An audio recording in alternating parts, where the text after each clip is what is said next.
Welcome to the Breakdown Live then here at the Emirates Stadium ahead of a tricky away trip. Arsenal head to the Midlands once again to take on Leicester City this week. It was a good place for us to go, the Midlands last week against Aston Villa. This week, hopefully, Leicester, the same result for the Arsenal, 3 points. With me in the studio, because Clarkey is at the game, former Gooner turned Instagram chef, actually, Jeremie Aliadiere. How you doing, mate? I'm good, mate. You? Yeah, very well. You looking forward to this one? Yeah, massively. I think after the victory last week, which was a tough game, I think, yeah, it's another tough one today away. But, I think the way we've performed last week, we should be fine. Yeah, I mean, it was a really important time to get a good result last week, I think it's fair to say, because we'd stuttered a little bit, we had a couple of draws, a loss in there as well. The performances dropped off a little bit. But it seems like after last week, hopefully, we can right that ship. Yeah, I think, I think the way we've won the game, it was massively important because we all knew it was going to be a tough game. Playing against Thierry Henry, obviously knows the club, the team, and lost here against City as well. So it's a tough period, and it's games that are going to come where you've got a grind result. It doesn't matter if you play well or not. Obviously, last week, Pires being out, a lot of question around could Jorginho come in and be as good as Pires and do the job away at Villa, and he did, and we end up grinding that result, winning 4-2 away, and yeah, it was not easy, but them games, stays in your mind as a player, the way you win. I was just going to ask you that actually, when you grind out a result like that, it must do wonders for the belief of the team in the dressing room and the spirit of the team. Massively, because playing against the top 4 team, you know how important it is to beat your direct opponent. But when you play them games away where people expect you to win, everybody expects Arsenal to win at Villa, but you still got to go and do it. Mm-hmm. And the way we obviously were 1-0 down and then 2-1 down, and you just got to grind out and come back, fight. It's not an easy place to go. And I'll tell you, for the players, like you said, the belief in the dressing room after that game, you just realise actually, even when we 1-0 down, we can still get back and grind result. Doesn't matter if we haven't got a full, strong team out, we still, we can still do it. Yeah, it was a really good way to win the game, and it was a massively entertaining game to watch. We'll see some of it in the breakdown in a bit, but before we go any further, I think we should have a look at the starting 11, the team news, and there actually, for once, is some news. Right, Ramsdale in goal, of course, followed by Wright, Saliba, Gabriel and Zinchenko in the back line. Then in front of them, Jorginho continues his run in the team. Granit Xhaka, Martin Ødegaard, Saka, Martinelli and Trossard. So there's some things to pick out there, I guess, and the one that sticks out the most is Trossard up top. What do you make of that, Jez? Well, yeah, surprised. Surprised, yes and no, because I think, Nketiah has played a lot of football lately, and it's kind of right for him to maybe have a little bit of a rest and just see what we, how we can do without a pure number 9. But I think Trossard at Brighton played there, scored a hat-trick at Anfield playing as a number 9. So if he can do it today for us, I'm having it. What do you make of the, as a striker yourself? I know you say Trossard is kind of this hybrid player that can do both, but when a out-and-out striker doesn't play the striker position, are you someone that can get with that now, or are you a little bit like you would always prefer You know what? It depends the team. I think the club we are now and the way we play, I think we can definitely play without a pure striker. I don't think Jesus is a pure number 9. He loves to get involved in the play. I think Eddie is more of a number 9 striker focusing on scoring goals. But I just think the way we play, as we've seen this season, goals come from anywhere. Left, right, Martinelli, Saka, Ødegaard. So I'm not too worried not having a pure number 9. I think Trossard will do a great job there. Yeah, a nice touch from the club actually as well is Zinchenko gets the armband. He's the captain of the side today to mark the year anniversary since Russia invaded Ukraine. I mean, people often, Jeremy, talk about the class of Arsenal, but this is another classy thing for the club to do. Massively, and I think it's not, football is one thing, it's a sport, it's a passion for us, but the way the world is and war, I think that's above, people dying, suffering, that's above football, it's above everything. So I think it's very class from Arsenal doing that gesture, and yeah, we wish, obviously that it stops and then we get back to a normal life for them people, because it's just very sad to see, you know. Yeah. Just a word, actually, you mentioned him, Jorginho. He continues his run in the middle of the park. Thomas Partey is on the bench today, so that's a big sign of faith in Jorginho. Obviously, Thomas Partey clearly not 100%. Yeah. But he's been good since he's gone in there, hasn't he? He has been good. You know, I just think he's a completely different player. Maybe defensively, he might not be as strong and as good as Partey, but when we've got the ball, you know, he rarely loses it. And then obviously we saw last week what he's capable of doing as well. You know, shooting from far away and getting us that goal. So yeah, no, I've been impressed. You know what I've been impressed more is the fact that he hasn't played a lot of football lately. He had Chelsea as well before coming to us, and I was a bit worried that not playing enough could be tough for him getting into them kind of games. And no, he proved me wrong. He was really good, played well, you know, calm on the ball, detect the tempo, and yeah, we surprised we needed him, and hopefully we'll have him playing well again today. It just goes to show you, you know, people often talk about being Premier League ready, you know, buying players or being able to acquire players from other Premier League clubs. It does give you a little bit of it's a little bit of a cheat code, I guess, because they're ready to step straight into a team, even though he's not been playing. He looks like he has been. I think the experience he's got, he's played at the top level, won trophies with Italy, you know, at the Euros. He was instrumental in that team. I think he's got that power and that football IQ to just dictate the tempo. He knows when he can take time on the ball, when he's got to play quick. His awareness around the pitch is just fantastic. So I think them kind of players don't really need to be 100% match fit. They can just get into the Premier League level at, you know, with no time. Yeah. It'll be a tough test for him today at Leicester, though, but hopefully he'll be able to do it. Jeremy, thank you very much for the time being. I did mention, though, we were going to see what happened at Aston Villa last week. It looked like it was touch and go for a minute, but in the end, a crazy last 10 minutes meant that we left with all 3 points. Clarky's done a breakdown for us. Enjoy it. We return to winning ways and to the top of the Premier League, courtesy of a thrilling 4-2 victory at Aston Villa. It was breathless, dramatic and exhilarating, and here is my breakdown of the game. It's fair to say the first half didn't go to plan. In possession, we were unusually sluggish, and our defensive decision-making could certainly have been better. Let's break down why we found ourselves 2-1 down at the break.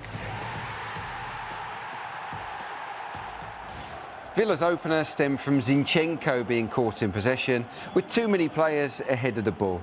Watkins runs off Jorginho to create a 1v1 with Saliba that the Frenchman was perhaps a little too slow to recognise. He initially gets drawn to the ball, but then as Watkins travels, Saliba needed to get much closer to the striker. By standing 2 yards off, he allowed him the space needed to get his shot away. We've been such a switched-on pressing side this season, so it was uncharacteristic of us to let Villa play out from the back so easily in this passage of play. Under little pressure, the hosts made their way into our half unopposed. Here, Ben White is in a good position. There's no pass on for the man on the ball, but White then gambles on getting tight to the wide man, which opens up a gap for a pass to be played inside him. To their credit, Villa seize on it well, with both the dummy and finish being excellent. Defending better further up the pitch would have prevented this scenario from unfolding.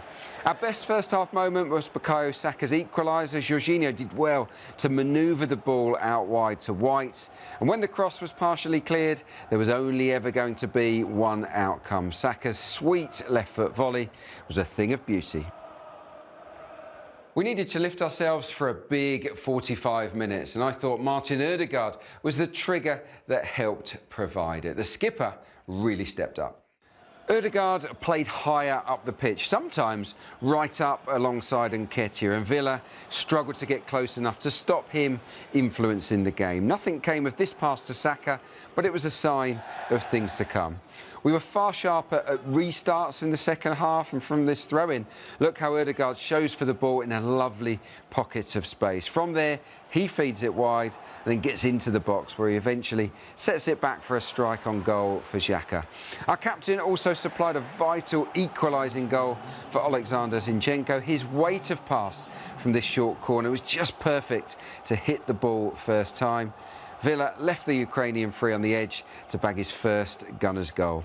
Ødegaard was simply dynamite between the lines all half long. How about this for quick feet to flummox Mings? And his through ball for Nketiah is sublime. Unfortunately, it was one of several opportunities that slipped away. Taking a lot of responsibility, Ødegaard took this match by the scruff of the neck, setting the tone for an unforgettable comeback. His energy and purposeful distribution was great to watch. It was wave after wave of relentless attacking football in the second period, racking up 18 shots. I was so impressed by our mentality and purpose. Here are some of the highlights. Both wingers held their width to stretch play, and from this Trossard switch to Saka, there's a lovely little nutmeg from Wright before the impressive Jorginho slipped him in behind. The cross is excellent, as is Nketiah's climb, but the frontman's header drops onto the bar. Everything we did was quicker than it had been in the opening 45, passing the ball with a lot more zip. We were able to move the ball through the lines at speed, and this put the hosts onto the back foot. Our pressing was much higher and more aggressive too. From this terrific Nketiah steal, it was hard to believe that Ødegaard missed the target. It looked for all the world that he'd slot this chance into the bottom corner. Eventually, a well-deserved goal arrived from a patient move that had begun with Ramsdale. Martinelli saw Jorginho call for the pass, and what a hit it was. A dream first goal contribution in Arsenal colours. The crowning glory came in the 99th minute when Emi Martinez's decision to come up for a corner backfired big time. Look at Martinelli's intuitive angled run, and Vieira didn't let him down with an ideally placed through ball. The Brazilian couldn't miss.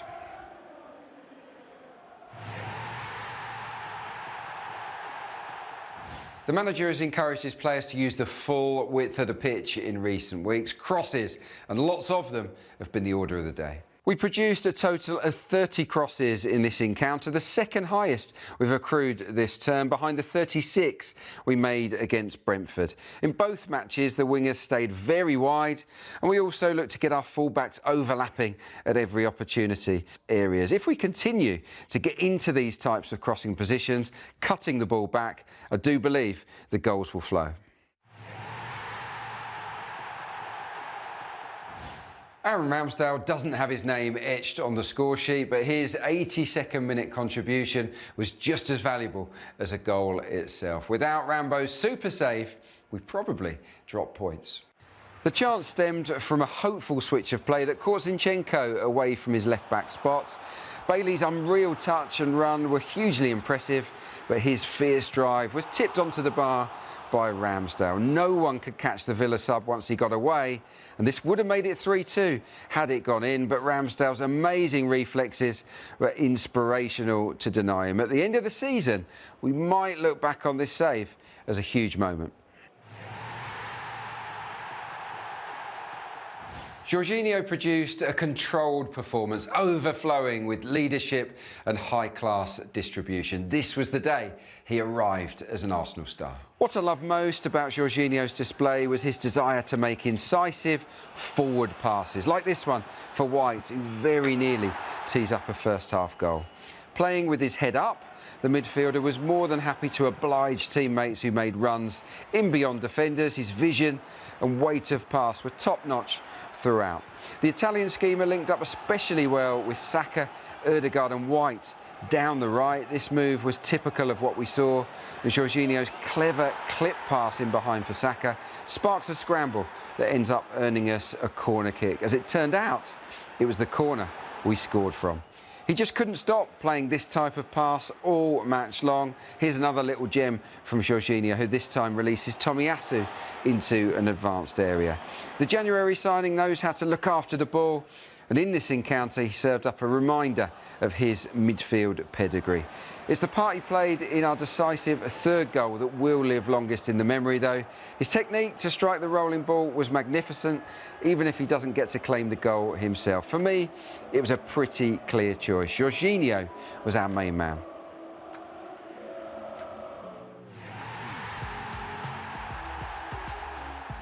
This was an intoxicating way to win a football match. Coming from behind, I admired the way our players asserted themselves during that second half, totally dominating the game and rediscovering the attacking mojo that took them to the top of the Premier League in the first place. Look, it wasn't a perfect performance. There are areas to work on, but boy, was this fun. Let's hope this one acts as a catalyst for a series of dominant victories.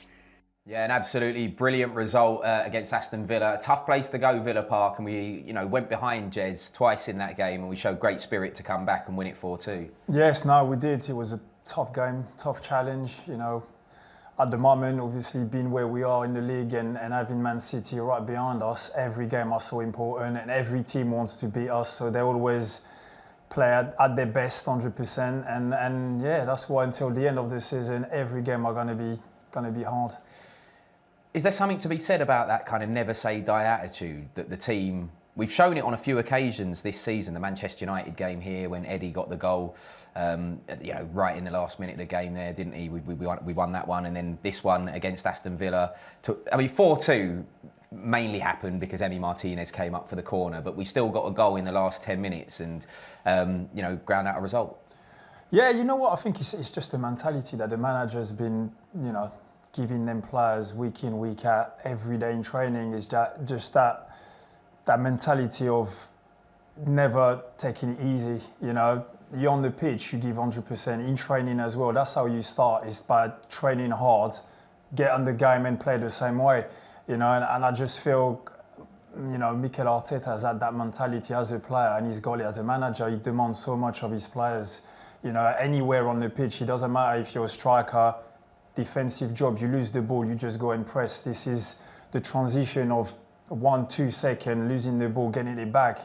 And I think we've seen such a progression and a different team this year because of that. Yeah, I don't know about you, but I think that's a game we might have lost in previous seasons. 100%. I think 100%. I think the way we were 1-0 down after a few minutes, I was watching the game and thinking, oh, God, that's going to be a big challenge. Are we capable of grinding back and fighting? And we are, because of that mentality, because of how they train every day and how they just want to win and the belief they've got in the team. And that it's not something that you switch on and off. That's something you work on for a long time, months, weeks, and now that they're there, obviously, the hardest thing is to stay there and carry on doing it week in, week out. Yeah, it's not easy when you're the team that's got the target on your back, I guess, as well. Did you have any, just to draw from your experience, last minute wins like that? Because I bet they, for fans, they're absolutely lovely, when that happens as a player. God, I can't have anything that comes in my mind, but yeah, you just do have games when you just feel, oh my God, it's not going our way today, and then suddenly last minute you just push and get an equaliser or win that game, or extra time in the cup game. I remember Spurs here, when I played in the Carling Cup semi-final, and it's like, what a game that was. What a game that was, extra time, and then I scored in extra time, and the feeling that you get on top of obviously scoring a goal, being that decisive goal, yeah, it's just the feeling, it's just, you can't describe it. Yeah, I can only imagine what it feels like to walk out onto the pitch and play for the team I support, let alone score for them. Although as a sensational centre-back, I can't imagine I would be getting many goals. Right, anyway, our young guns were in action here on Thursday night in the FA Youth Cup quarter-final. They took on Cambridge United. Me and Jez will have a little chat about it, but let's see how the boys got on. Victories over Millwall, Newcastle and Watford have taken Arsenal under-18s to the quarter-final stage of the FA Youth Cup. And now Cambridge stand in front of the Young Gunners and a place in the final four. It's a night these young players have dreamt of, representing Arsenal at the Emirates Stadium. Cambridge with a longer route to this stage, beating Stevenage, Portsmouth, Colchester, Chelsea and Sheffield Wednesday, but it's Arsenal on the front foot, and it's Miles Lewis-Skelly who just drifted beyond the challenges, and the ball just getting slightly stuck behind him. Does find Cozier Dewberry. Cambridge with plenty of players back. That's touch on to Aliadiere, who unleashes a shot that gives Arsenal the lead. What a season the teenager is having, and to add to the achievements, a goal, and a stunning goal in the quarter-final of the FA Youth Cup. The signals are clear. They've been working on this one on the training ground this week as the corner is sent in. And it's ahead of the tin, it's an equaliser. It's Dan Carey-Evans leading the celebrations, not convinced he got the final touch. The 6-yard area crowded, and that's come off Josh Robinson. It's an own goal. There's Cambridge fans expectant from this corner that's initially cleared by Benjamin. Comes out to McConnell, leading scorer in the competition this season. He's picked out a really good ball, and it's in from Jørn. Firing home at the angle, feeding it into that near post, and Cambridge have turned this one around, and now they lead 2-1. Well, they came from behind in the last round. Jack Wilshere looking for the same kind of fighting spirit and desire to stay in this prestigious competition. And straight away they're looking to come forward. It's Sousa, penalty claims, penalty given, and the response may be immediate from Arsenal. Sousa got to the ball first and the referee pointed to the spot. And Mario Cozier-Jubri, he's scored in every round of this competition. This one could be massive. It is massive, and it's in. And Arsenal have got an equaliser. They were behind for a matter of minutes before Mario Cozier-Jubri kept his nerve to find the bottom corner. Well, the game has flipped and flopped in the last few moments, and Cambridge will look to recover from conceding that equaliser so soon from taking the lead. And it's Jørn, and he's hit the bar, and they nearly took the lead straight away. And Kai Jørn spotting an opportunity and clipping the top of the bar. We are going into 5 minutes, a minimum 5 added time before we may be faced with a period of extra time, with the game finally poised at 2-2, but Arsenal will be hoping extra time won't be needed. This is Kamara. Has opted to go alone, and this is great skill from the substitute, who's into the penalty area. The clearance was hurried and not really effective.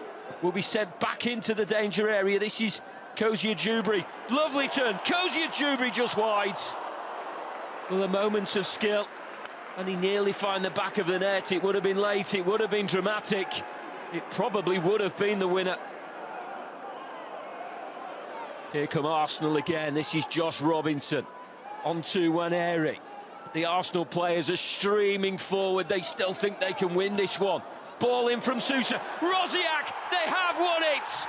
Deep in injury time, Rosiak, who scored at Watford, scores at the Emirates Stadium. Arsenal seal a semi-final place. Yeah, there you go. A last-minute winner, or injury time winner for the boys here at the Emirates Stadium. Jez, you were actually here watching the game. It seemed like quite a decent atmosphere for them.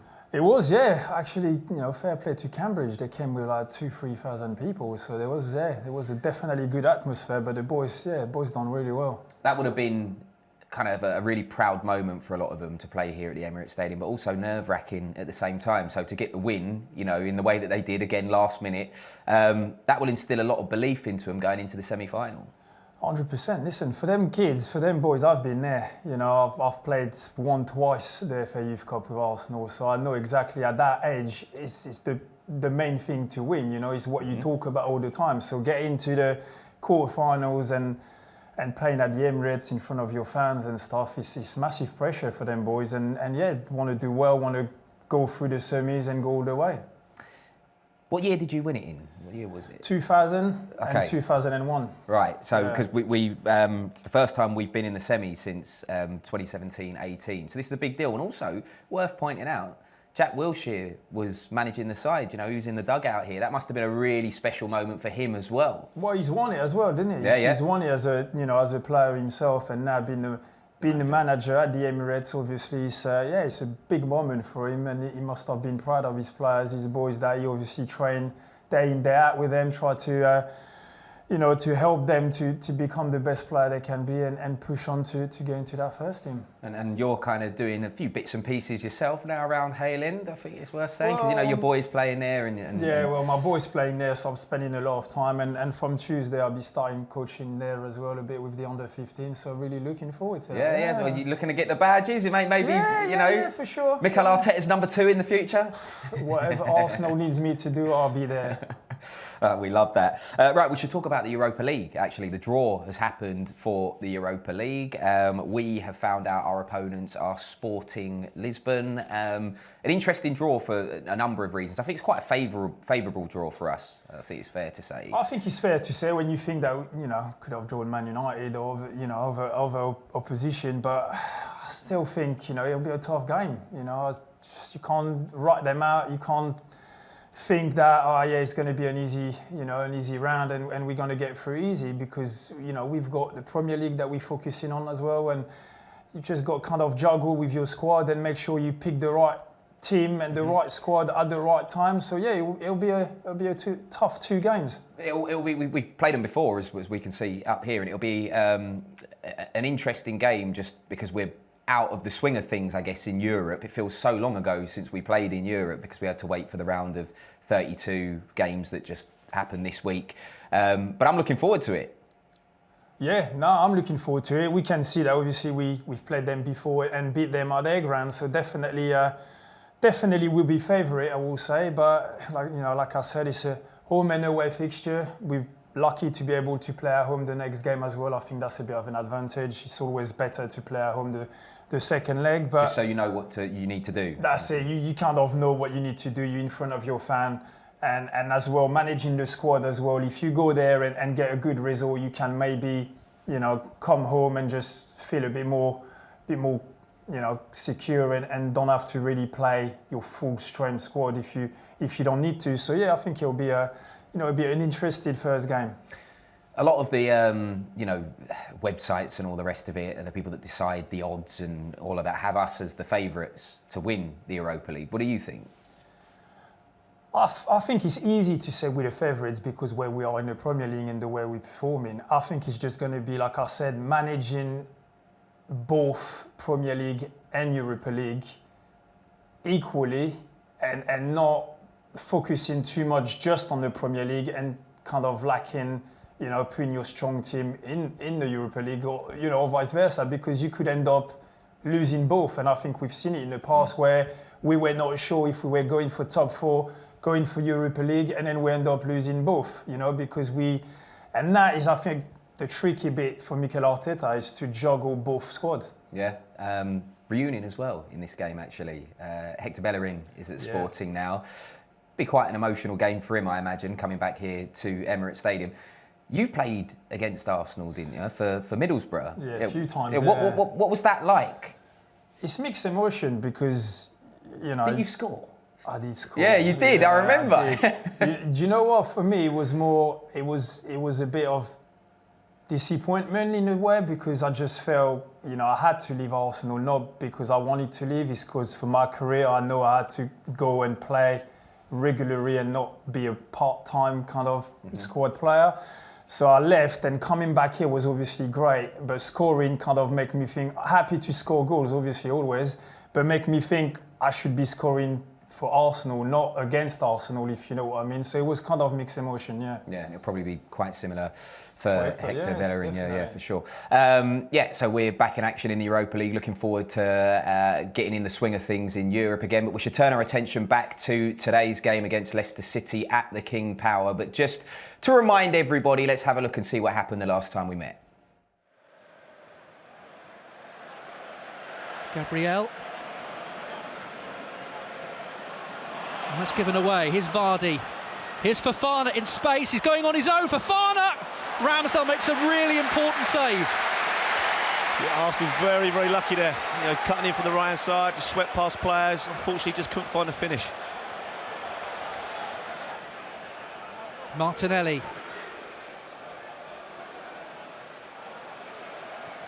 Ball clipped in. Dangerous ball. Oh, it nearly went in. And then Zinchenko fires it over the bar. It was Xhaka at the back post initially.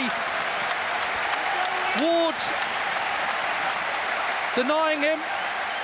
Yeah, it's class football. Odegaard's first touch, fantastic, and it's a good ball in here from Saka. I think Saka do a little bit better across the keeper there, maybe aiming for the far post. Might have hit the post, actually. Yeah, I think there's a good chance. I think he should score.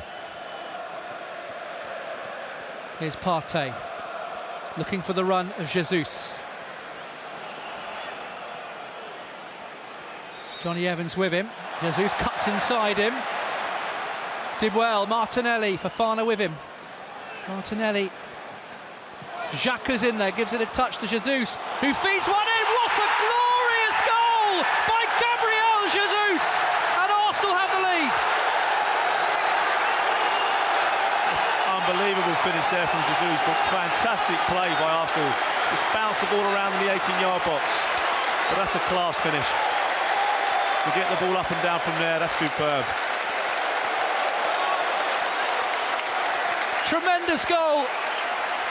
Quality finish, and it looped into the top corner of the net. Really was a wonderful finish.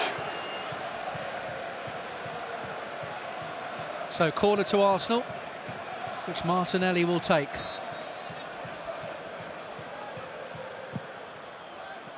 Vardy flicks it on. Jesus can't miss, and Arsenal have doubled their advantage. Gabriel Jesus has now got 2 goals, and Arsenal are in control. And there it is again.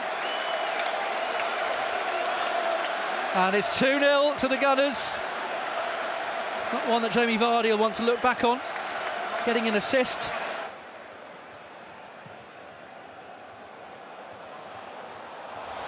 Well, Evans stood right off Jesus. Not quite sure that was the right thing to do. Jesus away for the hat-trick! Saved by Ward.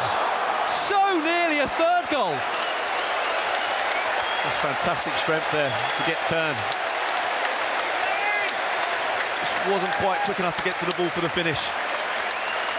Johnny Evans standing right off him. Yeah, I'm not too sure why I just didn't go and challenge for the header there. But good strength just to roll in there. There's good defending, to be honest, coming back there, a little tackle.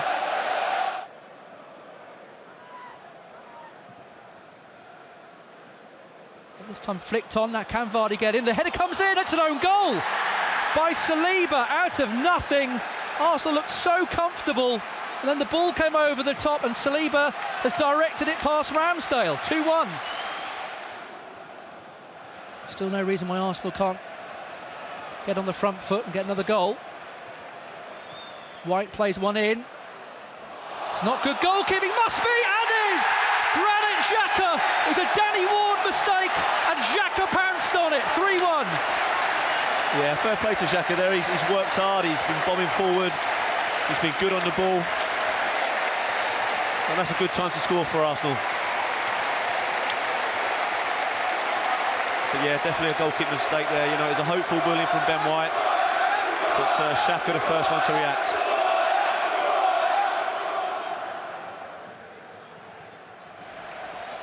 This is Iheanacho. Cuts inside, does well. Maddison again. Oh, it's in! James Maddison has fired it underneath Ramsdale, and Leicester are back in the game. What happened when Leicester scored last time? Arsenal scored pretty much straight away. Let's hope it happens again. Jesus. Martinelli. It opens up and he scores! Could not have scripted it better. Martinelli makes it 4-2. Jesus picks up another assist. He's had 2 goals, 2 assists today. Martinelli deserves the goal. His work rate tremendous, and that was a top draw finish. Nothing that Danny Ward could do about that.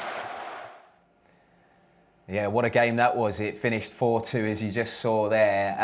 End-to-end stuff, exciting. We'll, I mean, look, I don't care how we get the 3 points at the end of the day today, Clarkey, but it would be nice to see an exciting game like that, as long as we win. Yeah, as long as you win, you don't mind. You know, it's like last week, you know, winning 4-2. I don't mind winning 4-2. As long as we get the points and keep going week by week, getting the points on the board and keeping Man City away from us. That's all matters. I meant Jeremie, by the way. Oh yeah, calling me Clarkey. Yeah. He's cheating on me, isn't he, with Dan Roebuck? So used to have Clarkey. Yeah, we'll speak to him in a bit. You know, I mean, he's skiving off in the sunshine up in Leicester for the game on co-comms duty. Right, we should kick on and look at our number for today, Jeremie. Our number is 199. Yeah, the next goal we score will be the 200th Premier League goal under Mikel Arteta, which is who would that be? That's the question. Who would you bet? I'll go for Trossard. You know? You took mine. Yeah, I was going to say Trossard. All right, I'm going to go Bukayo Saka then. Bukayo Saka's going to get the 200th goal. But you know, seriously, that feels like it's come around quite quickly. You know what I mean? 200 goals under the gaffer. And yeah, it does. It's just kind of, when you get numbers like this, it makes you realise how long he's been at the club, and then you just think, God, is that already that many years that he's been there, and that many games and goals and stuff? But yeah, time just flies, and obviously this season gained all them great result and big, scoring every game and stuff. Obviously scoring 4 goals last week, it's just add up, and then you get there quite quickly. You touched on it as well just a little bit earlier on in the show. You said we're getting goals from all over the place this season as well. That will definitely be helping. Ødegaard's getting goals, Saka's getting goals, Martinelli's getting goals, Eddie's getting goals, Gabriel Jesus was getting goals. It's a good thing for the team. Massive things for the team, and I think that's what makes it difficult for opposition to just play against us, because I was looking the other day the goal scorer table, and then I just didn't see any of our boys up there, and I was just thinking, because we don't really have one goal scorer, we just score goals from everywhere. Every players have been involved in scoring goals or assisting, and I think it makes it so hard for team to play against us, because it's not like City. If you keep Haaland quiet, then obviously you already done a good job about goal scoring.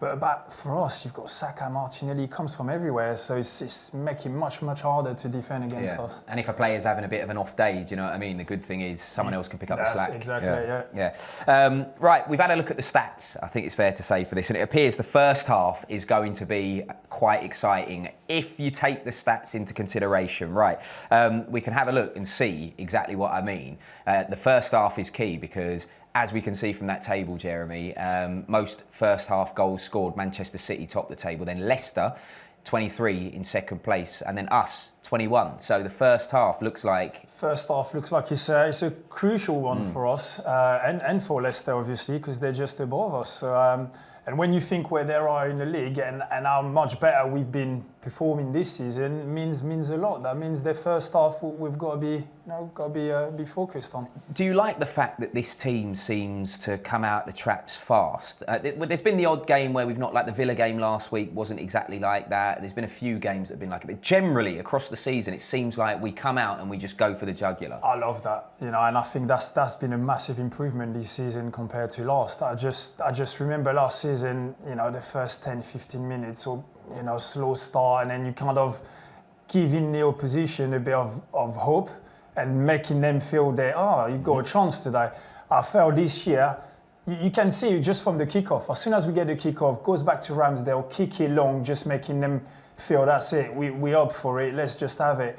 And I think that the first 10-15 minutes in the game are crucial. That's how you kind of earn the right to play your game and take control of the game, and this season we've been excellent at it. It just sets the tone for me from the beginning of the game. You know what I mean? It instills belief in our players that like we're taking this game by the scruff of the neck, but also it makes the other team's players think, oh whoa, like exactly. Yeah. And on top of that, we'll say it makes the fan. Mm-hmm. It makes the fan just think, our boys are up for it again today. Yeah. Look how they're starting the game, and it gets the crowd going, and suddenly you've got the atmosphere, everything's up, and when you play at the Emirates with the fan, on your case, on your back as well, helping the team, it's just pretty much impossible at the moment.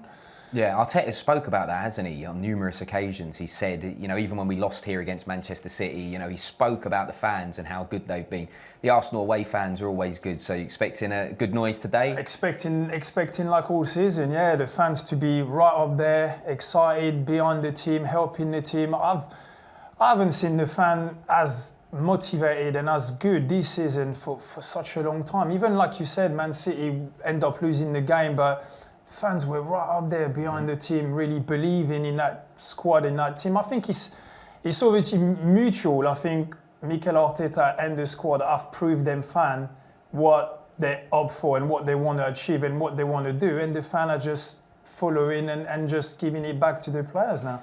I mean, I've said it once and I'll say it again. I really do believe watching the All or Nothing documentary really helped galvanise the fan base, because they saw how much it meant to the team that they didn't make it into the Champions League last season. They saw how much it meant to Mikel Arteta, and this season we've just come, and the fact we're winning obviously helps a lot, but we've just come with fresh energy. Yeah, I think that documentary made a lot of fans realise that, you know, players are obviously human beings and they care about their club. They want to win every game, but sometimes for whatever reason, it's just not happening, right? And starting a new season with that in the mind of fans, kind of started fresh, started from square one again, and let's just crack on. Let's see how that season goes. Obviously, yeah, it helps when you start well and winning games and the result on your side to get the fan going as well. But I think, yeah, it's been a major part. Yeah, I definitely believe that. Right, so we had a look at the fact that the first half is probably going to be a swashbuckling affair, I think it's fair to say. But I wanted to look at some other stats that show that Leicester, not great at the back. This will make for good viewing for Arsenal fans. You know, have a look at this. Foxes at the back. Goals conceded, Bournemouth on 44, then Leicester City on 41 and Southampton on 40. That's the kind of stat that our forward players might look at. I mean, I'm sure players aren't looking at stats in the same way as us fans, but like, you know, if they were, you would look at that and lick your lips. Listen, at the end of the day, the table don't lie, right? If they're 14th in the league, is because, yeah, they might be scoring goals in the first half, but they obviously concede way much more than they score. And that's why they don't get the points on board. And they're just, you know, defensively, it's obviously not good enough. When you look at them stats, you know, expected goal against, they're right, you know, at the bottom of the pack again, just in front of Fulham. So, you know, you obviously... It's a basic. I think if defensively you're strong, then obviously you're difficult to score against. Then after, if you've got decent player going forward, you always got a chance. But when defensively you're not solid and concede too many goals, then yeah, it becomes very difficult to win games. Just out of my own curiosity, that's quite interesting about Fulham because they're doing well. You know, that's what I mean. Season, but that's what tell you that obviously going forward they're better than Leicester. You know, they might be poor defensively, but going forward, they obviously got strong attacking players. Yeah. You know, as we've said, and we keep saying, we're getting goals from all over the place. Leicester conceding goals like it's going out of fashion. I think we could be in for a high-scoring game here. I'm just stick my neck out and say it. I don't know. To be honest, I'm with you on that. I think it could be, yeah. If we start the game like we have been this season, starting on the front foot, you know, going in there off and. I think we could go there and score definitely a few goals, yeah. Do players look at these kind of stats though, or not really? To be honest, at the moment, I don't think Arsenal players are looking at any stats. They're just on their momentum, winning matches, fighting for the Premier League, top of the league, and they just think wherever they go, you know, they'll play the same way on the front foot, starting well, and just playing the way they've been playing all season, pressing high, getting in their faces. Don't let them play. And then just us play our football and creating chances. And I think with the player we've got going forwards, you know, I can't see Leicester defensively keeping us quiet. Yeah, as long as we're solid. Because at the back, yeah, of course, yeah, definitely. The stat that we saw that they're good in the first half, as long as we keep them out in the first half, that should bode well. Right, we should have a look at a key jewel, I think, and the key jewel that we have picked out today is our regular captain, Martin Ødegaard. He's not the captain today because, as I say, Zinchenko's got the armband against Wout Pires. So that is our jewel. Let's talk Ødegaard because I feel like he's having a sensational season. It took him a little bit of time to find his feet, but now he seems to really be owning it in the midfield. You know what? I think last season, coming on loan, just getting in that team, taking in a season to adapt to the Premier League, to the environment, to the football club, to his teammate. Coming back this season, I think was just like, that's it. Now I know what it's about. I know the club, the manager, everything, and he's just been exceptional. One of our best players this season. More consistency as well. Every game, I rarely see him, you know, thinking, oh, he's been poor today. Even when he's not having the best of game, he still creates something. There's still coming, you know, something coming from him.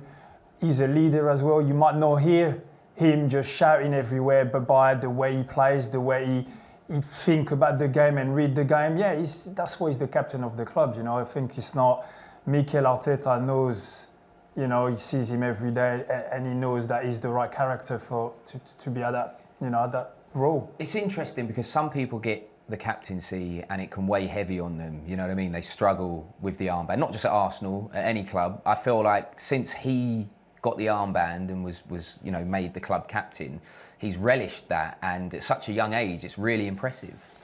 You know what, I think the young age as well, you've got to remember, he's played for Real Madrid at the age of 16. He moved to Spain and played with world-class players. So he had to mature and grow up much quicker than a normal 16-year-old had to do. So I think him being captain of such a big club like Arsenal at such a young age, and really a big thing for him. You know, he's seen it all. He's played with the best player in the world. So coming here and being a captain in that squad, he's just like, yeah, I'm ready for it. I can take it. It's not a problem.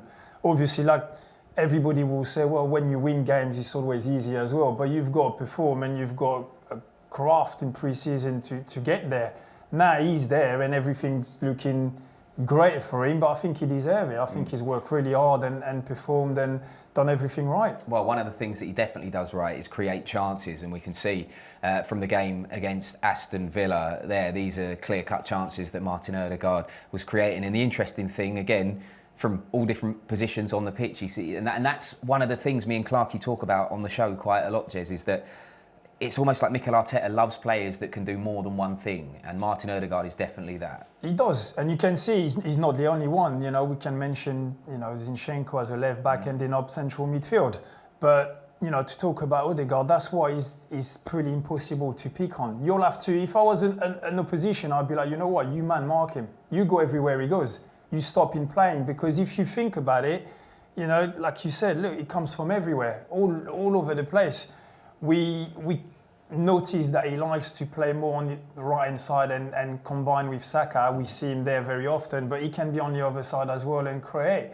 So as a defensive, you know, central midfield player for the opposition and Leicester today, how do you keep following him and know where he's going to be? You've got to communicate with your teammate to make sure if he goes there, you've got to shuffle and someone to pick him up. Otherwise, it's a man marking. And the thing is, though, if you get too tight, he's very dangerous in that he can thread the eye of a needle with a ball like that, like out of nowhere. His one-touch awareness, like how we can just play in one touch and move. It's just, like I say, it's a man marking, but very tight one, and just focus just on him. But that's not something that you do these days anyway. It's all changed. It's all changed, but it's just so clever the way he just find little pocket, find the space, and just have that intelligence and football IQ. He's been brilliant. Bet as a former striker yourself, you look at it and you think, I would love to be running onto the balls that he's just like pinging through the defence. The little ball, you know, the little one where he's just pretend that he hasn't seen you, but he has, and then he's just pretend to look left, and then he's just with his left foot just nick it on the side there for Saka, for example. I'd be all over that. Right, we spoke about Leicester at the back not being that good. Where they are good, though, and where they are dangerous, and this kind of supports the original stat that we were looking at, which was why they're so good in the first half. Up front, we'll have a look at the stats on the screen now. Up front, they're very, very potent indeed. I mean, we can see here they get goals from, you know, Iheanacho's got 2 there, 3 assists. Harvey Barnes, 1 and 1. Tete's got 1 there. Maddison, 2 and 1. I guess the good thing is for us today, Maddison doesn't play, so that weakens them a bit up top, but they can get goals and assists from elsewhere, so we need to be on our mettle today. Yeah, no, they can definitely. I think Maddison not playing is obviously a big blow for them, because, you know, as much as the others have scored and been good as well, but I think the men name as fans as well, and even player, you know, Arsenal players will think, well, Maddison is not playing, that's a massive bonus, because he's their main man really. So yeah, no. They obviously are dangerous going forward, but I think, you know, defensively we've got enough to keep them quiet. Yeah, well, we can have a look at a key moment actually from the last time we met Leicester, and it really was an absolutely, at the King Power anyway, a ridiculous save from Aaron Ramsdale. I mean, we'll hopefully get all the different angles on this, but what a save this was. Do you know what? That's not the only one either. That game, I remember, he was sensational. He was absolutely amazing, Ramsdale. If he's like this today, they aren't scoring a goal. No chance. It was just immense that day. I mean, I'm by all means not a goalkeeper. As I say, James Maddison with a great free kick there, but a fantastic save by Ramsdale. But you know, you've got to have strength in your arm to stop that out as well, because it wasn't hit gently. You know what I mean? And he saved it with one hand onto the bar. I mean, it's just a world-class save. Yeah, he's been amazing. You know, it's not only that save, like I said, against Leicester last year. It was just magnificent. You know, and he has been pretty much, you know, all season. He hasn't rarely made a mistake. So if he's on good form today, I'm sure we'll be fine. We're going to check in with our commentary team of Dan Roebuck and Adrian Clark in a sec. But just before we do, just wanted to ask you, Jeremy, are you a little bit worried about, you know, because we're talking about the defence here and how dangerous Leicester are going forward. We've struggled to keep clean sheets at times this season. At the moment, we're struggling to keep clean sheets. So does that worry you at all? You know what? It doesn't. It doesn't, because I've never been that kind of guy that really care too much about the clean sheets. I know a lot of people do, and goalkeeper and defenders, no clean sheet. And FPL players. Yeah. I'm always been about, as long as we score more goals than they do, that's all I'm interested in. And I feel, you know, in the modern football, you can't just keep clean sheet and score 4 goals every single game, because there's an adjustment to do. You know, you can't have 3-4 players going forward, creating chances, and still be very, very strong at the back. I think it's just a common sense where it's very hard to have both. And I, you know, like I said, I'm not too worried about, you know, not keeping clean sheets as long as we score more than they do. So you just want to outgun them. All right, then let's check in with our boys on tour then, up at the King Power Stadium. Clarkey and Dan Roebuck are on commentary duty. Fellas, how you doing? We're very well. It is cold in the East Midlands today, unseasonably cold. We're nearly in March here, so look, we are wrapped up warm for what should be a really good game. Really looking forward to it. And with respect to all of my co-commentators over the course of this season, it's great to have AD alongside me for the first time. It's a work from home day, boys. It's a work from home day. That's what it is. I brought some love hearts for Dan. That's what I think of Dan. And I can report, I've just given him a love heart, and he said yes. Yeah, I did. Yeah. Don't make me blush. Breaking news. Look at these two, eh? Very cute indeed. I can't believe you're skiving off, Clarkey. You know, I thought you were dedicated to the show, but here we go. You know I am, Nick. But look, it's 15 minutes up the road. It's a chance to watch Arsenal in the flesh. You know, away from Emirates Stadium. I couldn't resist it. And it was such a good game last year, wasn't it? Arsenal came here, 1-2-0. It was really professional. I'm just hoping for something similar today. I think we'll see goals, boys. I think that Leicester are a very attack-minded side. They've got weaknesses at the back. Wout fast, the centre-half, had an absolute stinker at Manchester United last weekend. I'm hoping that Trossard and Saka can get around him, make some runs down the sides and ask some real questions of Leicester's defence today. So, yeah, I'm looking forward to it. I think it's going to be a good game, Dan. I think it's been a really good game. Look, Leicester are inconsistent. They've got quality. I think this might be a game where we see, you know, a good old slugfest here with Arsenal going at Leicester and vice versa. I'm hoping for goals and I'm confident of a win. It's a hands in pocket situation up there, as we can see. Right, thank you very much, fellas. We'll be back with you in a few minutes' time for the first half. We'll let them do their final preparation. It did look cold there, didn't it? Oh, they all are, both of them covered up with the big jacket. Yeah. So yeah, I'm sure they're not lying when they say it's cold. Slightly less jealous now that they're watching the game in the flesh. Now that I've seen how freezing cold it is. Right, let's talk Danger Man then. And full disclosure, when we were planning the show, the Danger Man was going to be James Maddison. As we've touched on, the good news is James Maddison doesn't play, but Harvey Barnes, still a dangerous player. Still a dangerous player. I think you know what, he's got everything apart from maybe the last, you know, in the final third, the last decision, the last finishing. I think he's still lack of composure at that, but I think when he starts running with the ball, he's very fast, tricky player to keep up with. But yeah, I just still think, you know, his last pass or the finishing always lack a little bit of quality at the end, but he's still going to be very dangerous. And like you said, you know, James Maddison not being there, they're going to really hope that he step up to the mark and deliver for them. Yeah, it would definitely instill a lot of belief though in the Arsenal players. You know, you used to play, I'm sure, when you would find out a key player is injured, you know, just it gives you a little bit of something in the dressing room. 100%. Listen, we've talked about Maddison and Jamie Vardy for many years. You know, at Leicester, that was the two man, you know, going forward. That were the two danger that you wanted to keep quiet. Now Jamie Vardy obviously is getting on and not playing much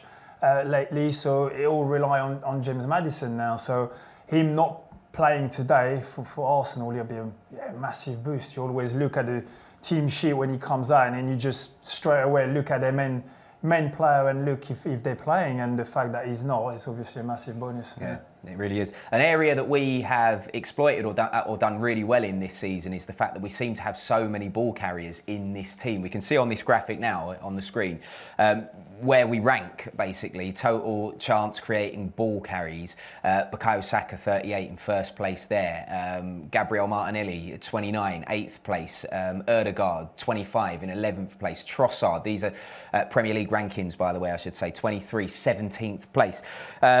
We've got danger everywhere. We spoke about players who can stick the ball in the net, but it's just equally as important. We've got players who can pick the ball up and create those chances by getting into positions to do so. Yeah, that's what you need, especially from your wide player, because that's what you want to do. You want to try to isolate your left wing and right wing with their direct opponent and let them go and do their magic on 1v1. And that's what Martinelli and Saka have been doing all season, and that's what, you know, Mikel Arteta have been wanting to create in this team, is just tell them to be as wide as possible and as quick as we can feed them the ball. Then they've got the all space, 1v1, carry the ball, go and do your stuff.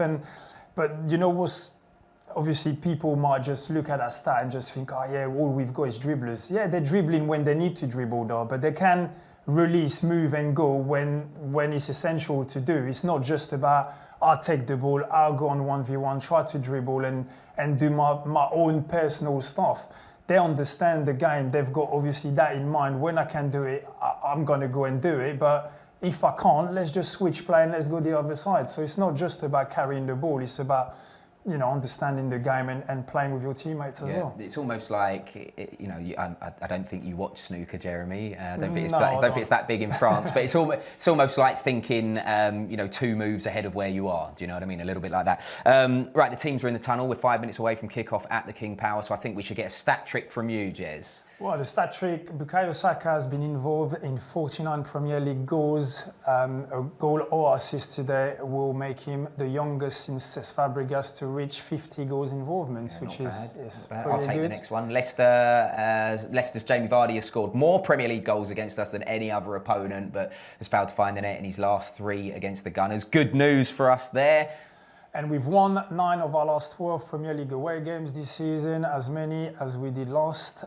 We've only reached double figures for away wins once in the last 8 campaigns. Yeah, we like that. Some decent stats for us there, yeah, which is good news. Right, I should say, if you are watching this on YouTube, thanks. It's been great to have you. But if you want to listen to our audio commentary of the game, make sure you log on to arsenal.com and the app to hear Adrian Clark and Dan Roebuck taking you through the game. Jez, I think we're going to have a quick look at FPL. Yeah, let's just quickly do that. Have a quick look at how we'll get, mainly because I'm top. There we go. Yeah, of course. Yeah.